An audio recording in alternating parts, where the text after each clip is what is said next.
దీంట్లో eagle team and west zone team కలిసి ఒక ఆపరేషన్ జరిగింది. దీంట్లో 19th రోజు ఇద్దరిని అరెస్ట్ చేయడం జరిగింది. వీళ్ళు మలక్పేట వాళ్ళు. దాని తర్వాత ఇద్దరిని ఆఫ్రికన్ నేషనల్స్ కూడా ఇద్దరిని అరెస్ట్ చేశాం. ఇప్పటి వరకు దీంట్లో 42 grams cocaine and 11 grams MDMA పట్టుకోవడం జరిగింది. Apart from other seizures like cash కావచ్చు, 2.5 lakhs, ఒక కారు ఇట్లాంటివి. ఈ కేసులో వాళ్ళ ఇంటరాగేషన్ అండ్ వాళ్ళ డేటా ఇవన్నీ తీస్తే అమన్‌ప్రీత్ సింగ్ తర్వాత ఇంకొక ముగ్గురు, మొత్తం నలుగురు హైదరాబాద్కి చెందిన వాళ్ళు కన్జ్యూమర్స్గా వాళ్ళు ఇంటరాగేషన్లో చెప్పారు. వాళ్ళ స్టేట్మెంట్స్ కావచ్చు, ఈ ట్రాన్సాక్షన్స్ చూస్తే అమన్‌ప్రీత్ సింగ్ అనే వ్యక్తి 5 times డ్రగ్ తీసుకున్నట్లుగా ఎస్టాబ్లిష్ అయింది.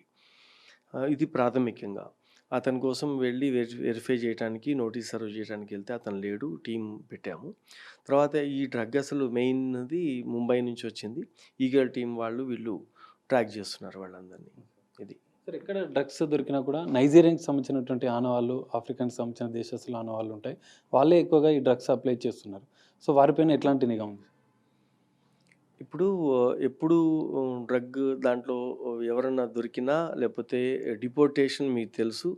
ఇంతకుముందు టీన్యాబ్ కావచ్చు, ఇప్పుడు హెచ్‌న్యూ వాళ్ళు కావచ్చు, ఈగల్ వాళ్ళు, లోకల్ పోలీస్ వీళ్ళందరూ మనము డిపోర్టేషన్ చేస్తూనే ఉంటాం.